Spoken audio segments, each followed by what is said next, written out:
Good afternoon, everyone. I'm Elizabeth Gentle. It's great to have you here with us today. We have a special guest joining us here on WAFF 48, a familiar face here to the Digital Center.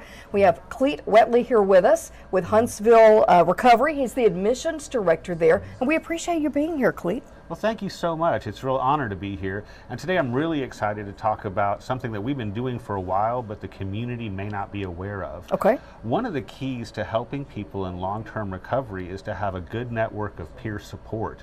So at Huntsville Recovery, we instituted a free program. It happens every Tuesday and Thursday night at 7 p.m., and it's called Smart Recovery. For those that aren't familiar, it's not a spin-off of Alcoholics Anonymous or some of these other 12-step groups that people may have heard of. But what it is it's a nonprofit that features peer support for people that have addiction issues, and it's led by a trained facilitator. What makes Smart Recovery really unique, and I encourage, by the way, for people to go to their website, it's smartrecovery.org. And like I said, it's a nonprofit, but what makes their program so unique is that it's actually based in clinical therapy, in cognitive behavioral therapy and what they call rational emotive behavioral therapy, which were both techniques that were pioneered in the 1950s, and modern counseling uses those techniques all the time. So it's kind of like getting the same sort of clinical stuff that you would get in a counselor's office, but framed within a meeting with your peers. What happens in those meetings?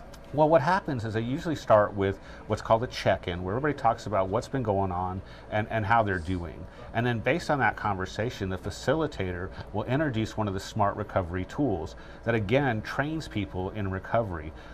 What's great about this is it's not education, so to speak, it's actual training. It's stuff that you would apply. For example, let's just say that we were in a Smart Recovery meeting and you were struggling with having an urge. Yeah. Then what we would do is we would look at real tools that you could use every day to keep you from giving into those urges. How appropriate, and how, we've so much going on in this world with addiction and opioid addiction. This seems like something that maybe a few years ago wasn't quite as prevalent, but now it's everywhere, and a program like this can help so many people. Absolutely. And what we want to do is have people really understand that obviously if they can afford professional treatment, or even if they can't, there are lots of nonprofits and ways that you can get substance abuse treatment. But there's programs like this that can help people that don't cost a thing. So we really want to encourage people to come out to Huntsville Recovery, help us build the recovery community that we need to sustain people after they get out of treatment. Let's talk about someone who needs to go to treatment. How do they take that first step? Well, the first step really would be to call an organization like Huntsville Recovery. One thing we're firmly committed to doing is that if you're not appropriate for our facility or our agency, we're going to make sure that you get the help you need. And you can do that by calling 1-888-721-1940, or you can even visit us online on our website or Facebook and drop us a line.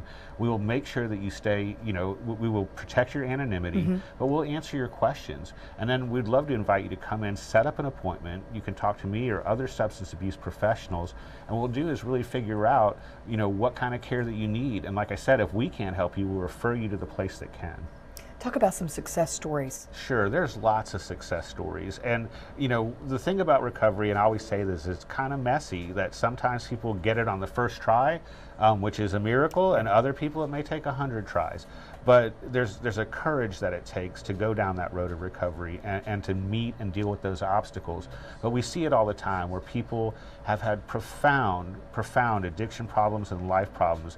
And through working with a counselor, by doing all the things that they're supposed to do in their treatment plan, that over time what we see is they start to live balanced lives. They become productive members of society and give back to our community. And of course, we have to keep things anonymous, but I can think of several people right now that are part of our Huntsville recovery community that come to our meetings regularly, that are giving back and doing wonderfully.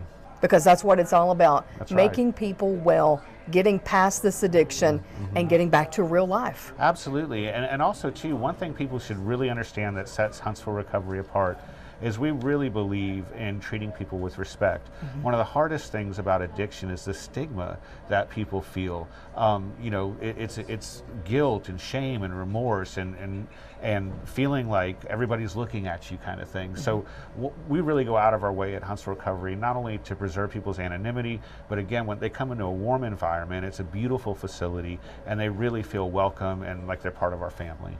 All right, Clete, some great information there to share with people. A lot of people at home needing to know this information. Perhaps they have someone at home that is also dealing with addiction issues. It's great for you to come and talk to us, and we really appreciate it. Thank you so much. All right, thank you.